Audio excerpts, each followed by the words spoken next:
Hello and welcome to the Book Bunch. My name is Sam. It's so great to have you guys here for another video. Today's video is a bit of a mismatch of random books I have read recently to try and get myself out of a reading slump and get myself back into reading more regularly. There's been quite a few winners and then a couple of ones that I didn't vibe with, but I'm still going to talk to you guys about them because you might be interested. It might just be that I tried reading them in the wrong mood. So there's that. There is four, hang on, I'll show them to you. Four physical books and then two I have for you that I'm very excited to talk about that were on my Kindle. So there is that. But we will start with these ones and then finish out really strong with the two Kindle reads. But I read An Enchantment of Ravens, had an amazing time with this. I can't say I'd expected it to be this storyline, but I went into it very blind.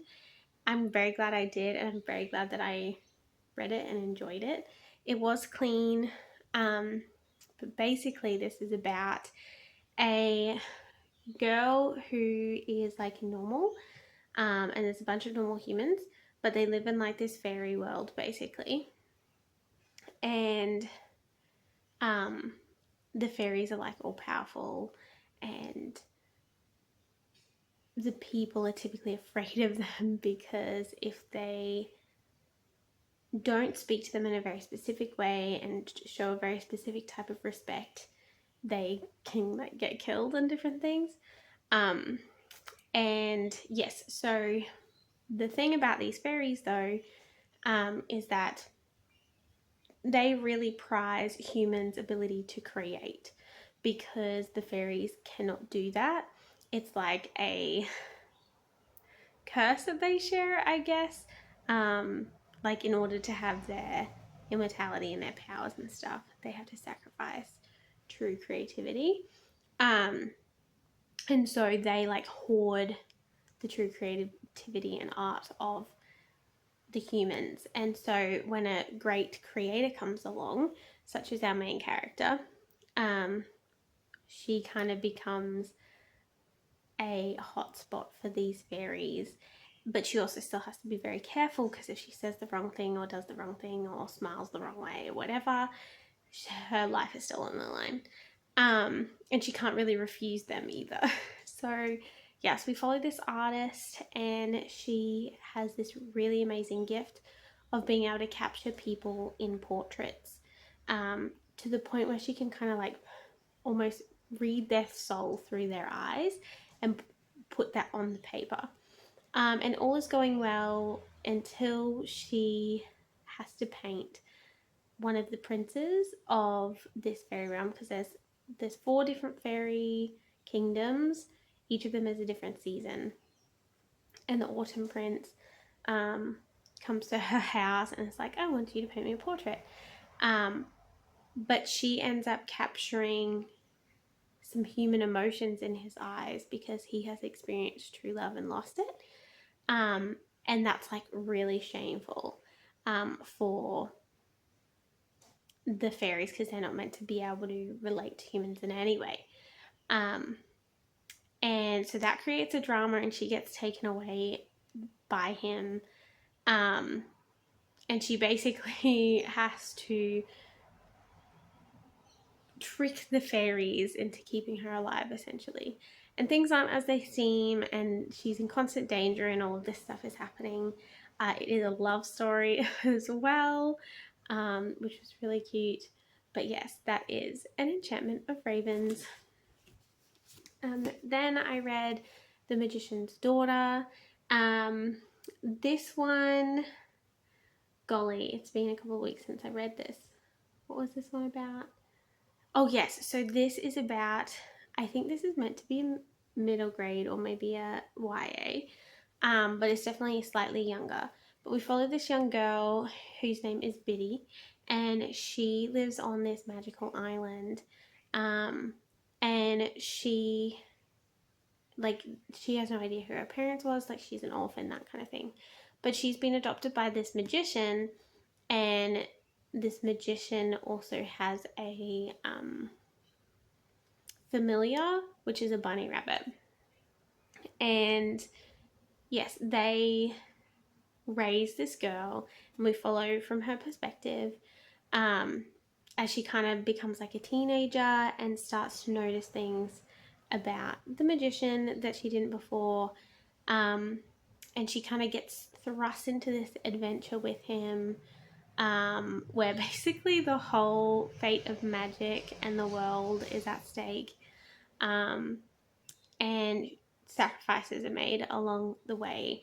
But it's really, really interesting. It kind of gives me like, I don't know if Jane Eyre is quite the right vibe, but that kind of like era of books, and like the idea of like boarding houses and orphanages and like that kind of old school stuff, um, where people were mistreated a lot more than they are now, I would probably say. Um, but because there's like, I don't know, like chimney sweep vibes, that kind of thing. Um, but also there's magic. Like, so it's kind of those two worlds colliding, which was really interesting. Had an amazing time. It was clean and I highly recommend it. But that is The Magician's Daughter. Then we had a not so good read, which I think is the only one that was like a DNF, because I've been holding on to this one for over a year, because last Christmas time I heard really good things about Green Glass House, and so I purchased it thinking I'd be super into it. But I kind of ran out of time last Christmas season to read it, so I was like, okay, I'll read it this Christmas season. But I just couldn't get into it. I really couldn't. It's got very similar vibes to Winter House. Yeah, Winter House, which is what I did read last year. So if you liked that kind of vibe, middle grade type read, where it's more about like there's a puzzle to solve or a mystery type of thing, but it's kids and they're in this like magical house, mansion-y thing, like not necessarily magic, but just like it's whimsical, you know. It's got those vibes. I think I will hold on to it though. I don't think I will actually get rid of it. I think I will just put it in storage for a while, wait until maybe even I read it with my daughter, something like that. Or yeah, just till I'm in a better place to give this a better chance. Because I just found the start to be a little bit slow. And because I have been in a reading slump, I was like, I just can't. Like, I just can't do it right now. But that is my thoughts on it. Again, this is not a do not recommend. This is just a I wasn't in the mood.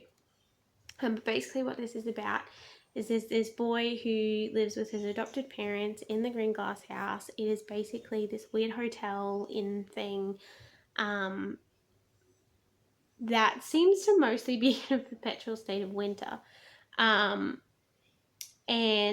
during the Christmas season, there's normally like a week or something where he has his parents to himself and no guests show up. Except for some reason this year, all of these random guests have showed up all on the same day. And there's like a connection between the two, and he's like trying to work out why they're all here. And in amongst that, he finds this map that kind of leads him on to a bit of a discovery adventure clue hunt thing. And along the way, he ends up getting it basically a tag along, because the cook that works at Green Glass House ends up bringing her youngest daughter or something who is a similar age to the main character. And they don't seem to get along at first, but they're like, look, we might as well team up, let's do this. And so yes, there's that going on as well. But that's Green Glass House. Again, like, I'm not knocking it, I just wasn't it wasn't for me at that moment in time. Cool. So then there is The Wizard's Handbook for Surviving Medieval England. I can't remember if I already did a review on this or not. I don't think I did, so I'm shoving it in here. But this is the second book in Brandon Sanderson's Year of Sanderson. I started reading the third book, which is Yumi and the Nightmare Painter, and I like got 2 pages in and I was like, I'm not feeling the vibes right now, so I've put it aside because I will read that. I just needed to read some other things first. But this one is another standalone. It's still like set in the Cosmere universe as far as I know. I believe all of them technically are. But like you can definitely read it separately. It's even more separated compared to Tress and the Emerald Sea, because Tress and the Emerald Sea had some characters that are also in other books, but you could still read it standalone, whereas this doesn't have any of that connection. And this one is like very much so walks that line of sci-fi fantasy. Like it's half for sure.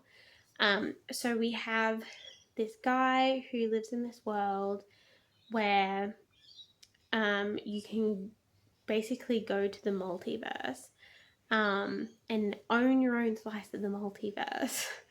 And so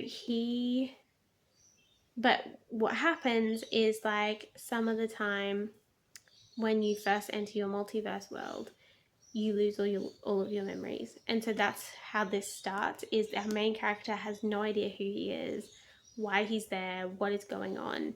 And so he's trying to like puzzle that together and make it make sense for him, while trying to traverse basically this medieval version of England. But in this world that he's in, it turns out there's some other people who have come from his original world into this multiverse, which is uncommon, and they are bad guys and they want to do bad things. And so he kind of takes it upon himself to help sort this out and make it a bit better. Because at first he thinks that his friends, and very quickly finds out they are not his friends.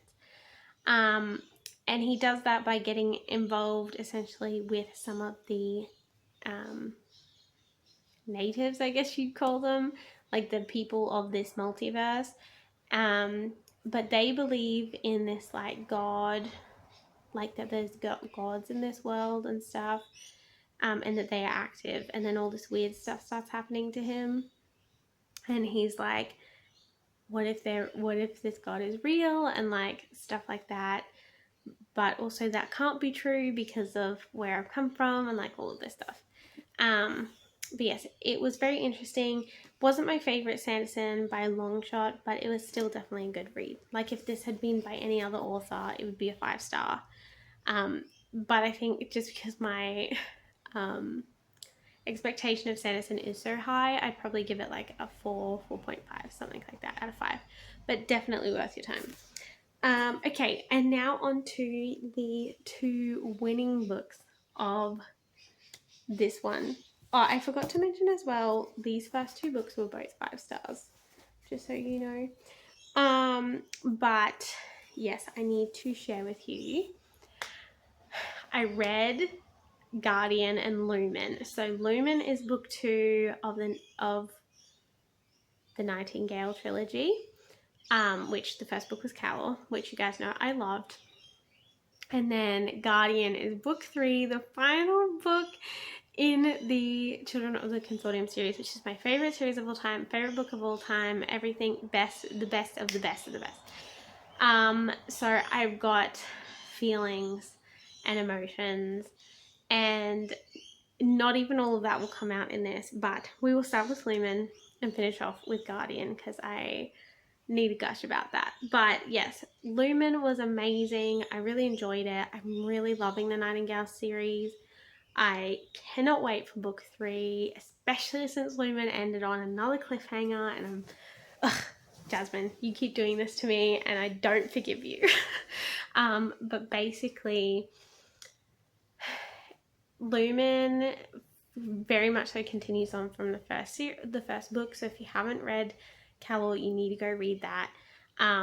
This might end up being a little bit spoilery if you haven't read Calor, so just be wary of that. But basically, Lumen follows our crew still, and it swaps perspectives between Stephanie and Damon. And oh my goodness, this one actually had me a little frustrated. Stephanie's choices in this sometimes, and even Damon's, I was like, I want to smack them around so that they like get it in their heads, right? That they're making poor decisions. But yes, there's also like this weird kind of love triangle, which I didn't enjoy because I'm not a love triangle-y person. I saw it coming a mile away. Like even in Calor, like it was kind of leading up to it, so I was prepared. And I still don't like, I mean, who knows what's going to happen in book 3, but I don't think it will go in a direction that I'm unhappy with, so I'm willing to let it slide. But we will see. And yes, I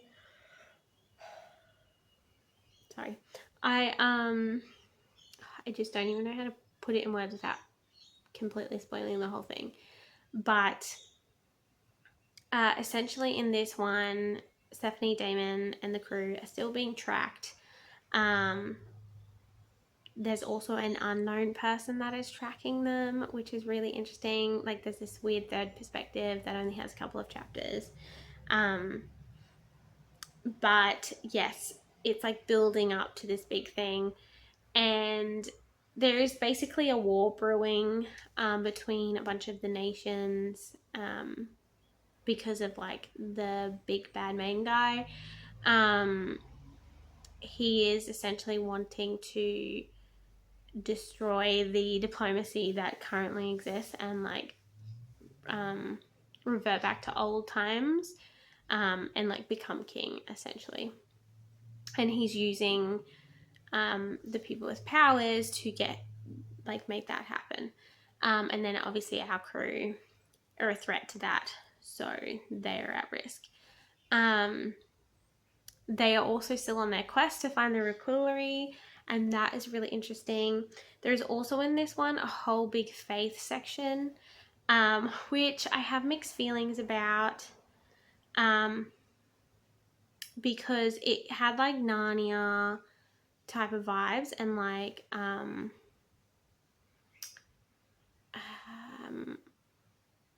there's another book as well that's very similar to that it reminded me of, but I can't remember the name of now.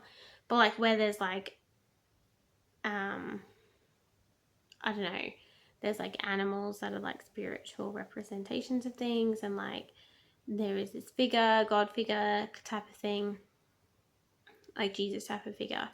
But and I didn't not like it.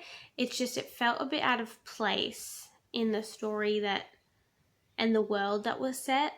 But that might just be me being really picky, right? Like I might just be really picky, but it did it felt like it changed the whole tone of the story and almost felt like it was an insert from another story rather than that it melded into this universe really well.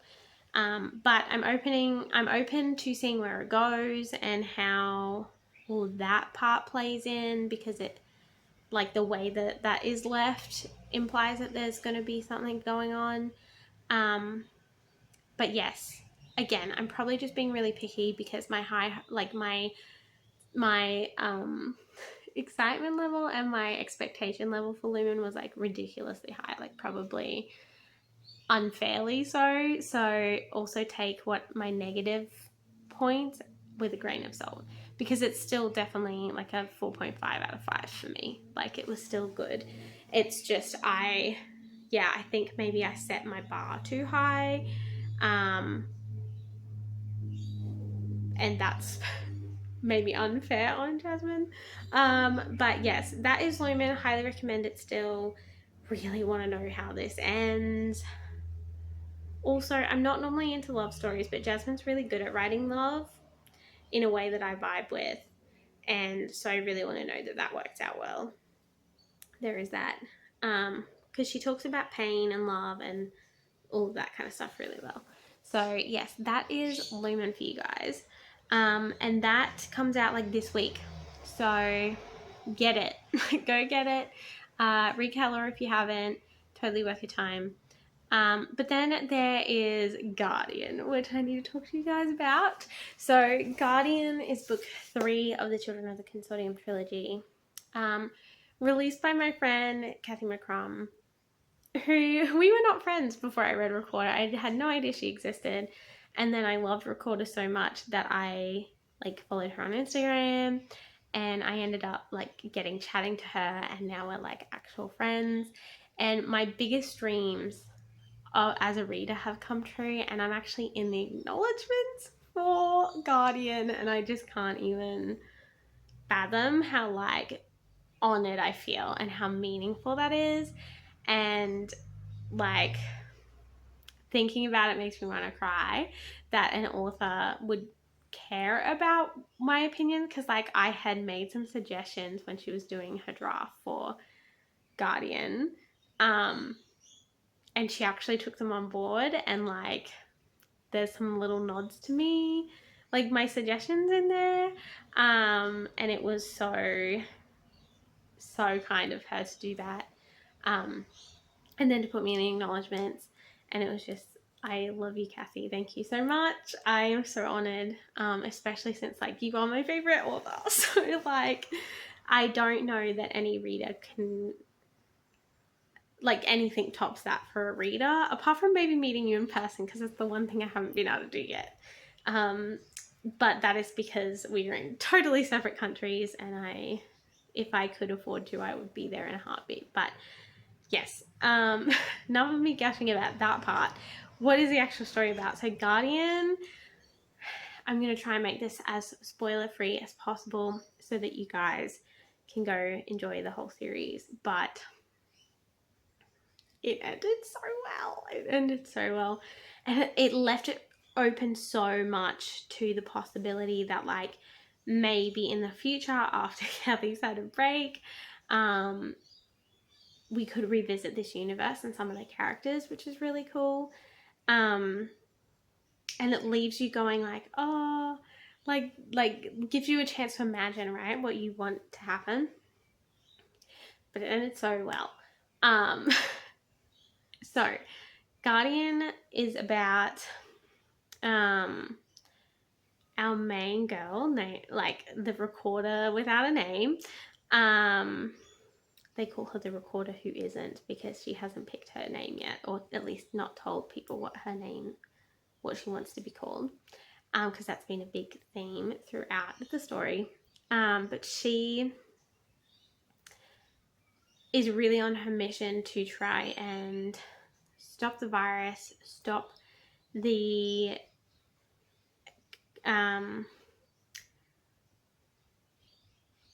consortium from harming people, but also the consortium being harmed, because there is multiple things going on. And if you've read the other books, you know what I'm talking about. But yes, she's like kind of walking this line in the middle, and is trying to make these two things right. And that obviously has very interesting choices along with it, conflicting choices, heartbreaking choices. And she feels so deeply, I feel like, as a character, probably because for so long her feelings were suppressed, that now she does feel everything very strongly. And I love that, especially hearing it through her like voice, or like her consciousness, right? Because it's always from her perspective. It's so, I don't know, it just makes it so much more rich and real. And then yes, she I really don't know what I can say without spoiling it. She's basically running out of time, is essentially what is happening in this one. It's like it's down to the crunch. She's running out of time for both things, and she doesn't, like, she's doing everything she can to pull them off. She's also still very reluctant to ask for help because she's afraid that if she asks for help, that will endanger people. And so she just like absolutely throws her health out the window. And yes, there's just so, like, there's a lot going on, and a lot happens in this story. It is quite a long one. I think it was like, I don't know if it was 600 pages or just under that, but it was long. Like, it was between 400 and 600 pages. I can't remember how long exactly, but for an enclave book, that I feel like that's pretty decent length. They're normally around 300. But I'm glad it was as long as it was, because we needed that time, right, to resolve all of the things that the other two books had gotten going. And she did such a good job at wrapping everything up, while still leaving, again, I said, like, room for possible future growth and also just your imagination. There's a lot of interpersonal relationships in this, which are really interesting, and the dynamics are really interesting. But I still feel like you get that actiony sci-fi vibe that you want from this series and you expect from this series. But yes, there's also an introduction to a crazy character, which was really interesting to read and have that dynamic thrown in there. That kind of put everything on the edge as well, for a while. But yeah, I feel like that's all I can say without spoiling it. Sorry guys, I want to say more, I really, really do.